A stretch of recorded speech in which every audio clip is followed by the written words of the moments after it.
اب نوٹ کر لیجئے، یہ کتابیں اگر آپ پڑھنا چاہیں تو کتاب الملاحم میں پڑھیے، بدترین عذاب عربوں پر آیا کھڑا ہے، سروں پر تنا ہوا ہے، بدترین ایسی جنگ ہونی ہے الملحمۃ العظمی، جس کو کہ میں بھی آپ کے گواہی پیش کر دوں گا، جسے کہا گیا ہے دی لاسٹ کروسیڈ۔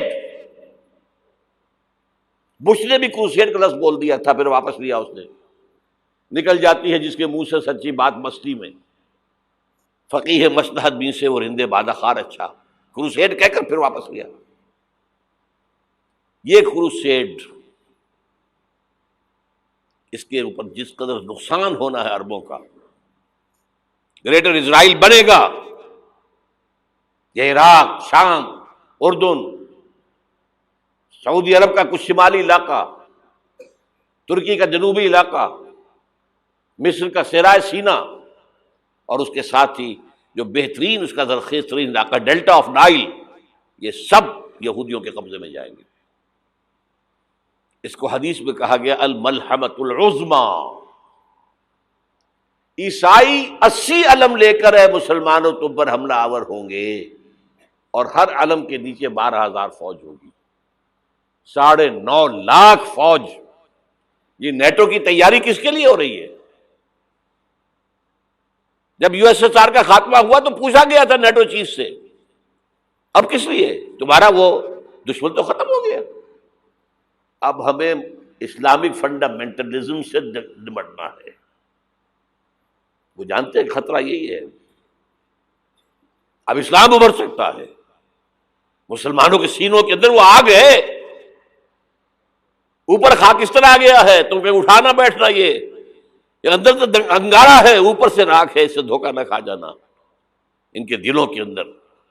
اور بش نے کہا تھا مسلمان چاہتے ہیں کہ ہسپانیہ سے لے کر انڈونیشیا تک نظام خلافت قائم کریں، اور میں حیران ہوا تھا کہ اس کمبخت کو ہسپانیہ کا خیال کیسے آ گیا؟ ہمیں تو کبھی آتا ہی نہیں، اب ہم تو بھول گئے، وہ تو 500 برس پرانی بات ہے جبکہ وہاں سے ہمیں نکال دیا گیا تھا۔ اگرچہ اقبال نے کہا تھا ہے ارض فلسطین پہ یہودی کا اگر حق، ہسپانیہ پر حق نہیں کیوں اہل عرب کا؟ ہسپانیہ میں تو 800 سال حکومت کی مسلمانوں نے، اور ابھی 500 برس ہی گزرے ہیں نا۔ یہودی تو ارض مقدس سے 2000 سال نکالے گئے، انہیں لا کے آباد کیا گیا، عربوں کے سینے میں خنجر بھونک دیا گیا۔ وہ چھوٹا سا ملک جو چاہتا کرتا، کوئی پوچھنے والا نہیں۔ امریکہ جیسے اپنے بیٹے کی حفاظت کرے ویسے کرتا ہے اس کی۔ اور حضور نے فرمایا ہے وہ جنگ جب ہوگی تو ایک باپ کے اگر 100 بیٹے ہوں گے تو 99 ختم ہو جائیں گے، ایک بچے گا۔ یہ حدیث ہے، حدیث ہے صحیح۔ اور آپ نے فرمایا ویل للعرب من شر قد اقترب، عربوں کے لیے ہلاکت ہے، عربوں کے لیے بربادی ہے اس شر سے جو قریب آ چکی ہے۔ اور آج جس طرح انہوں نے ان کی تہذیب کو اختیار کر لیا ہے، دبئی جا کر دیکھیے، بدترین مغربی معاشرہ جو ہے وہ دبئی کے اندر ہم نے قائم کر کے دکھا دیا۔ اب سعودی عرب اس راستے پر بڑھ رہا ہے۔ اور اس کے بعد نمبر 2 پر جو ہے ہم پاکستانی ہیں، لیکن میں اس کے وہ پہلی بات جو کہہ رہا ہوں وہ تو یقینی ہے، اس میں تو احادیث صحیحہ موجود ہے۔ اگرچہ اس کے بعد پانسا پلٹے گا، پھر حضرت مہدی کا ظہور ہوگا، حضرت عیسیٰ کا نزول ہوگا، اور وہ گریٹر اسرائیل گریٹر گریو یارڈ بنے گا یہودیوں کا، ایک ایک یہودی قتل ہوگا اور دفن ہوگا۔ یہ بات میں ہونا ہے، میں پہلی بات بات کر رہا ہوں۔ وہ پانسا پلٹے گا جب پلٹے گا، ابھی جو سامنے ہے وہ کیا ہے؟ جس ملحمۃ العظمی کہا حضور نے، جسے آرمگیڈون کہتے ہیں عیسائی۔ آرمگیڈون کی اگر کہیں جا کر آپ دیکھیں گے، آپ ڈکشنری میں مانی تو کیا لکھا ہے؟ A very big war which will be fought between the forces of evil and good before the end of this world۔ اس دنیا کے خاتمے سے پہلے خیر اور شر کی قوتوں کے درمیان بہت بڑی جنگ ہوگی۔ ارمجدون اسے کہتے ہیں عربی میں، اور آرمگیڈون اسے کہتے ہیں انگریزی کے اندر۔ اور یہ بائبل کی آخری کتاب کے اندر ہے، جو اس میں کہ مکاشفات یوحنا، ریویلیشنز آف سینٹ جان. یہ تو میں کہہ رہا ہوں یقین کے ساتھ، اور زیادہ دور نہیں ہے، آیا چاہتا ہوں. اس لیے کہ یہودیوں کا اور عیسائی جو کنزرویٹوز ہیں، نیو کنزرویٹوز، ان کا 5 نکاتی ایجنڈا ہے متفق علیہ، جس کے تحت کہ یہ جنگ صلیبی شروع کی گئی ہے. وہ سن لیجئے آپ. آرمیگیڈون نمبر 1، گریٹر اسرائیل قائم ہو جانا اس کے نتیجے میں نمبر 2، مسجد اقصی اور قبۃ الصخرہ کو گرانا نمبر 3، وہاں تھرڈ ٹیمپل، وہ مسجد جو حضرت سلیمان نے بنائی تھی 1000 قبل مسیح میں، پھر برباد کی تھی نبوکدنضر نے، دوبارہ بنائی گئی، پھر دوبارہ ختم ہوئی 70 عیسوی تک گری پڑی ہے. ان کا خانہ کعبہ گرا ہوا ہے 70 عیسوی سے لے کر آج تک. ایک دیوار ہے ویلنگ وال، جہاں جاتے ہیں، روتے ہیں، پیٹتے ہیں، ماتم کرتے ہیں، وہاں وہ بنے گا تھرڈ ٹیمپل. اور نمبر 4، اس میں لا کر رکھا جائے گا تخت حضرت داؤد کا. یہ تخت کہاں ہے اس وقت؟ یہ لندن شریف کے اندر، جو ان کی پارلیمنٹ کا جو چرچ ہے، ویسٹ منسٹر ایبے، اس میں رکھا ہوا ہے. ایک پتھر تھا جس پر بٹھا کر حضرت داؤد کی تاج پوشی ہوئی، پھر حضرت سلیمان کی ہوئی، پھر وہ پتھر رکھ دیا گیا جب حضرت سلیمان نے بنایا ہیکل مسجد اقصی، وہاں رہا وہ. ہر بادشاہ جو تھا یہودی اسی کے اوپر بٹھا کر اس کی تاج پوشی ہوتی تھی. سن 70 میں ٹائٹس نے گرایا اسے، ہیکل کو، وہ پتھر لے گیا، وہاں سے روم گیا، روم سے آئرلینڈ گیا، آئرلینڈ سے اسکاٹ لینڈ آیا، اسکاٹ لینڈ سے انگلینڈ آیا، اور اب وہ رکھا ہوا ہے 14ویں صدی عیسوی سے آج تک. وہ ویسٹ منسٹر ایبے میں رکھا ہوا، ایک کرسی کی سیٹ میں اسے بنا دیا گیا ہے تخت کی شکل میں. اب انگریزوں میں کوئی ملکہ ہو، کوئی بادشاہ ہو جس کی بھی تاج پوشی ہونی اس میں ہوتی. یہ لا کر رکھا جائے گا تھرڈ ٹیمپل میں، اور اس پر یہودیوں کے خیال کے مطابق ان کا مسیحا آئے گا جو مسیح دجال ہوگا. عیسائیوں کے خیال کے مطابق حضرت عیسیٰ آئیں گے، وہ ہمارا بھی خیال ہے حضرت عیسیٰ آئیں گے علیہ السلام.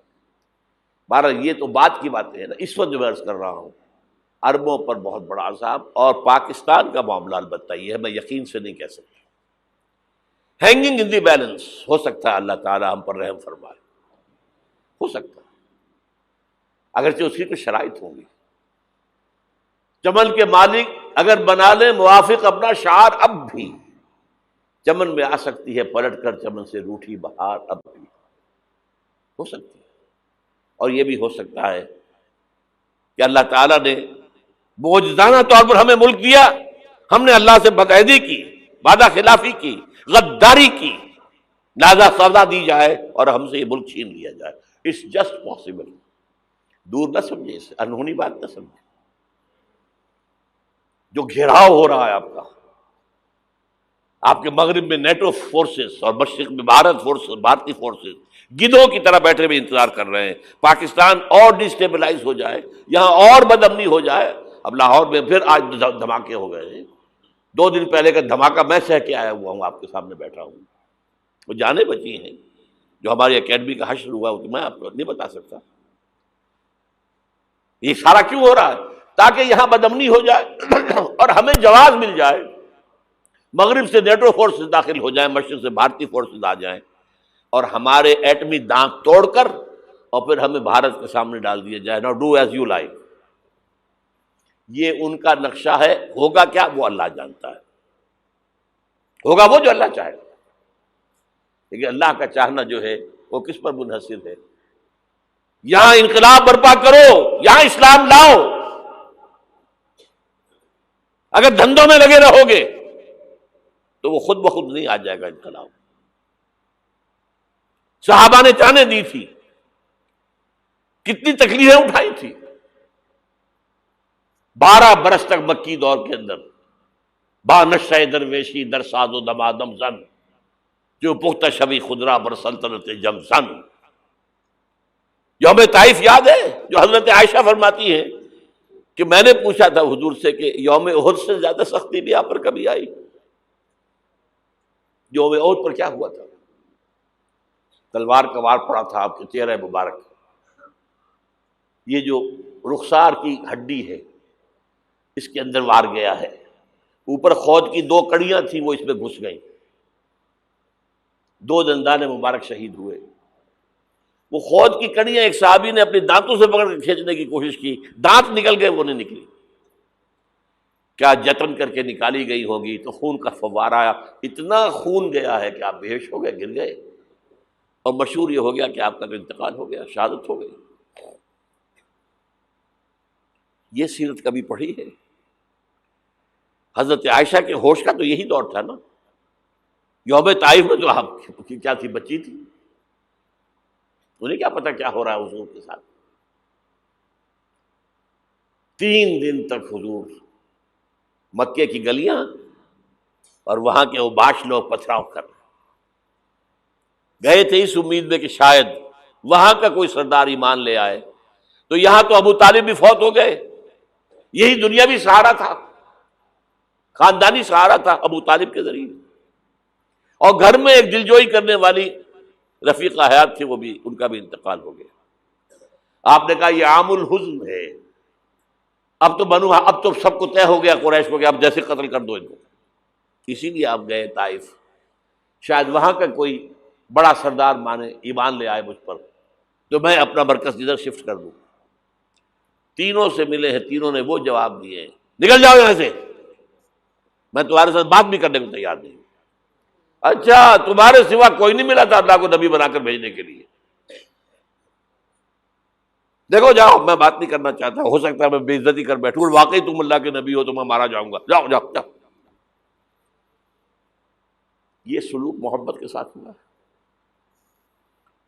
اور پھر چھوکروں کو، اسٹریٹ ارچنز جنہیں آپ کہتے ہیں، اشارہ کیا تھا، خبر لو ان کی، پتھراؤ ہو رہا ہے، ساتھ کوئی ہے ہی نہیں، ایک آدمی صرف، زید ابن حارثہ۔ اب سامنے سے پتھر آ رہے ہیں تو حضرت زید آگے آ جاتے ہیں، ڈھال بنتے ہیں، مجھے لگے پتھر حضور کو لگے، آپ پیچھے سے آ رہے ہیں، چاروں طرف سے تو ڈھال نہیں بن سکتا ایک شخص، جسم لہو لہان، خون جا کر جوتیوں میں جم گیا ہے، جوتی اتر نہیں۔ پھر وہاں سے واپسی پر جو دعا مانگی ہے، اللہم الیک اشکو ضعف قوتی وقلت حیلتی وہوانی علی الناس، اے اللہ تیری جناب میں فریاد لے کر آیا ہوں اپنی قوت کی کمی کا، اپنے وسائل کی کمی کا، اور جو ذلت و خواری ہو رہی ہے لوگوں کے سامنے، الا ملتقننی، مجھے کس کے حوالے کر دیا ہے، الا بعیدی یتجہمنی، یہ میرے اوپر ہجوم کر کے آ جائے، حملہ کریں، اور عدو من لگتا امرے، یہ دشمن کے حوالے میرا معاملہ کیا، جو چاہے کر دے وہ۔ لیکن پھر عبدیت غالب آتی ہے، ان لم یکن علی غضبک فلا ابالی، اللہ اگر تو ناراض نہیں ہے تو مجھے کوئی پرواہ نہیں، سر تقسیم خم ہے جو مزاج یار میں آئے، مجھے اندیشہ یہ ہے کہ تو ناراض تو نہیں ہو گیا۔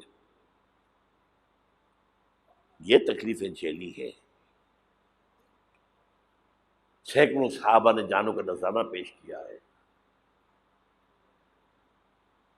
احزاب کی جنگ میں فاقوں پر فاقے ہو رہے تھے، اور ان فاقوں کی حالت میں خندق کھودنے کا حکم ملا ہے، لوگوں کی کمریں دوہری ہو رہی ہیں، پتھر باندھے ہیں اپنے پیٹوں سے، اپنی چادروں کے ساتھ کس کر، کمر دوہری نہ ہو جائے۔ اور جب صحابہ کدالیں چلا رہے ہیں تو کیا کہہ رہے ہیں، نحن الذین بایعوا محمدا علی الجہاد ما بقینا ابدا، اللہم لا عیش الا عیش الاخرہ۔ صحابہ کہتے تھے ہم وہ لوگ ہیں جنہوں نے محمد سے بیعت کی ہے کہ جہاد کرتے رہیں گے جب تک جان میں جان نکل جائے تو بات، اور جان ہے، چاہے ابھی بھوک سے کمر دوہری ہوئی جا رہی، جان تو ہے۔ اور ایک دفعہ کہتے تھے اللہم لا عیش الا عیش الاخرہ، اللہ عیش، زندگی تو آخرت کی زندگی ہے۔ اور حضور فرماتے تھے، حضور کے بیٹھے ہوئے نہیں تھے گاؤں تکیہ لگا کر، پتھر اٹھا اٹھا کر خندق میں سے لے جا کر باہر پھینک رہے تھے۔ جب صحابہ کہتے ہیں اللہم لا عیش الا عیش الاخرہ، حضور فرما رہے ہیں فاغفر الانصار والمہاجرہ، اے اللہ ان انصار اور مہاجرین کی مغفرت فرما دے۔ پھر حضور کی خدمت میں کچھ لوگ آئے، حضور اب یہ فاقہ ناقابل برداشت ہو گیا، دیکھیے ہم نے یہ پتھر باندھے ہوئے اپنے پیٹوں کے ساتھ۔ حضور نے کرتا اٹھا کر دکھایا، وہاں 2 پتھر باندھے ہوئے۔ یہ ہے سیرت النبی۔ آپ کس چیز کو سیرت النبی سمجھتے ہیں؟ بہرحال اس موضوع پر میری ایک کتاب ہے منہج انقلاب نبوی، کہ انقلاب کیسے آیا تھا۔ اگر دل میں ذرا بھی آرزو پیدا ہو گئی ہو کہ اللہ قبول کر لے مجھے قبول کر لے اس کام کے لیے، تو وہ کتاب آپ کے لیے مسٹ ہوگی، اس کا پڑھنا۔ هي الحلقات تحفظني بآيات من القرآن، هي الحلقات تملأني بحب المصطفى العدنان، هي الحلقات تحفظني